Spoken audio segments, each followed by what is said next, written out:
Ito po sabi ni Redon. Kinakailangan ilinaw natin to ha, kasi sila Redon nanloloko na ng Pilipino eh. Redon says, defense delaying impeachment trial. Okay. Ayon po kay Redon, dinidelay daw po ng depensa yung trial, yung impeachment trial. Sabi po ni Redon, insistence of Vice President Sara Duterte's camp on refusing to stipulate. Alam mo Redon, eto ha, baka kasi nalilito kayo na yung kaguluhan, paliwanag ko lang ng konti. Kasi total, bumaba na to si Redon eh. Hindi po totoo na dinidelay ng depensa yung trial. Napanood nyo naman eh, kung paano po ang bagal ni Kapunan. 'Di ba? Ang tagal po niya. Hindi pa po nagsisimula, nanawagan na siya ng recess.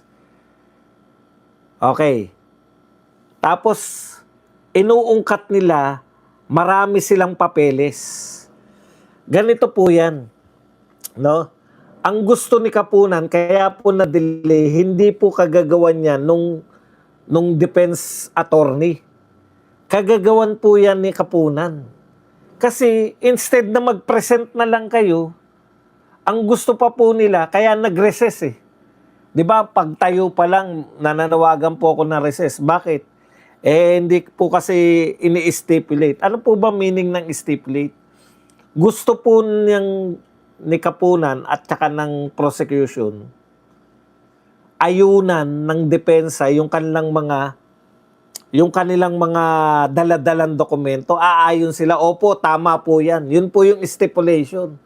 Bakit mo naman aayunan, hindi mo pa nakikita? 'Di ba? Kaya po tumatagal kasi pinapaayon mo sa amin, hindi pa nga namin nakikita kung ano yung daladala nyo. Okay, alam nyo po may pre-trial. Huwag po kayong papalin lang dyan sa mga yan. Sa pre-trial po, nilalabas nila yung mga ebidensya. Pag nagkasundo po yung bawat panig, tatatakan po nila yan, common exhibit po. Pag may present po itong, alimbawa, itong prosecution, may ebidensya sila, ayaw stipulate, ayaw ayunan. Sabi, teka muna, hindi kami umaayon dyan. O hindi na nga sila umayon eh. Sa pre-trial po, dun po para mapabilis po, yung mga ebidensya nyong magkabila, kung ano yung inaayunan, okay na, tatatakan nyo na. Common exhibit. In-stipulate nyo na, okay na. Ayaw nga pumayag nung depensa eh. Ang gusto ng depensa, i-present nyo yan dyan sa, kung magpe-present kayo ng dokumento, i-present nyo sa trial. Ang gusto ni Kapunan, bago nila i-present, para mapadali daw, umayo na lang sila sa daladala nila. Nagdadrama nga. Alam na po ako may ideya na ako kung bakit po nila dinidelay. Kaya nila dinidelay kasi naghanda sila dahil hindi po nila makuha. Sa tingin nila, hindi po sila makakakuha ng 16 na boto. Ang ginagawa po nila, yung mga kapwa senador, pinagtatrabaho nila, dinidelay nila tong trial para masampahan ng kaso itong ng mga kapwa nila senador, yung mga kapwa nila senador na nasa kabilang panig. Or mapilitang bumaliktad yung mga totoong may kaso. Ibig sabihin, pag ikaw hinainan ka ng kaso at katulad ka ni Marcoleta, wala kang kasalanan sa tingin mo, hindi ka papayag. Hindi ka babaliktad. 'Di ba? Willing ka magpakulong kasi anyway, makulong ka man ng 2 taon, pag nagpalit yung Pangulo, laya ka na eh. Pero pag may magnanakaw ka talaga, malamang pumayag ka. Malamang bumaliktad ka. Bakit? Tutuluyan ka eh. Pinapakita sa'yo, itong mga ebidensya namin eh. Yan po yung, sa tingin ko yan, kaya nila dinidelay. Sila po nagde-delay. Pwede naman nilang i-present yung Ito ebidensya eh. Makikita naman ng lahat ng tao eh. Paulit-ulit lang naman yung tanong ni Kapunan. Wala naman po. Marami na po ako napanood dyan. Humanga ko. Dyan ko lang po nakita si Joker Arroyo. Hindi ko naman kilala si Joker Arroyo. Naririnig ko lang si Joker Arroyo. Na siya yung nagsulat ng Constitution ni Cory. Before tong 1987, meron pang, kasi pinalayas nila sa Marcos, meron pansamantalang Constitution eh. O yun, ang alam ko si Joker Arroyo, yun lang pagkakalam ko. Pero diyan ko na nakilala na magaling eh. Di ba? Sa trial na eh. Pero si Kapunan, hindi pa natin nakikita. Maski patawa ni Kapunan, hindi rin nakakatawa. Yun lang po ang click eh, yung niregla siya. Pero the rest, ang dali kasing patawanin ng mga tokmol eh. Magsabi lang, bilisan na natin kasi mag-ano pa ako, manunood pa ako ng Odyssey. Tawa na. Pukin na, ano kaya nakakatawa dun?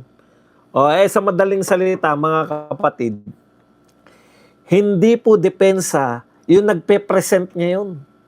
Ang nagpe-present po ng mga ebidensya nila, yung prosecution. Paano magiging kasalanan ng depensa na nade-delay? Papayag ba naman yung prosecution na i-delay ng depensa? Sila po yung nagpe-present eh. Ang gusto nila, ayunan nyo to. Kung hindi nyo ayunan to, magtatagal tayo. Bakit mo pa kami pinapaayunan yan? Kahit ba magtagal, wala rin naman kayong ipe-present na. Simple lang po yan eh. Dito po sa confidential fund, ang importante po sa confidential fund, eto lang.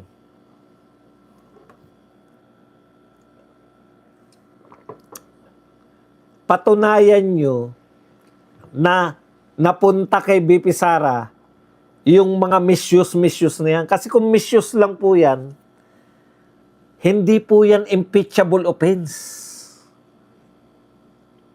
Naintindihan? Hindi po lahat ng paglabag ay impeachable. Parang jaywalking lang yan. Hindi mo pwedeng impeach si BP Sara dahil sa jaywalking. Ganyan lang din po yung paglabag dyan sa COA. Sabi nyo, misuse. Dahil instead na ibili ng ipambayad sa reward, pinambili ng gamot. O di, misuse nga talaga yun, pero hindi po ninakaw. Para mo po ma-impeach si BP Sara, una, patutunayan mo na ninakaw yun. Na wala talagang biniling gamot, kundi ninakaw talaga yun.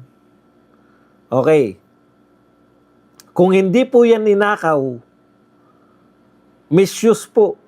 Misuse dahil, kunwari, binili pala ng gamot. Sa pagkakaintindi ng COA, hindi pwedeng bumili ng gamot. Pagkakaintindi lang ng COA yun eh.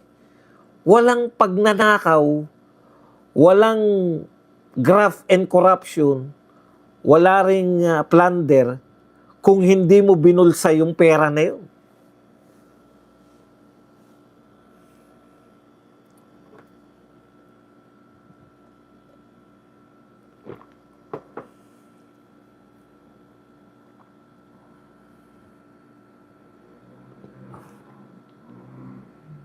Okay.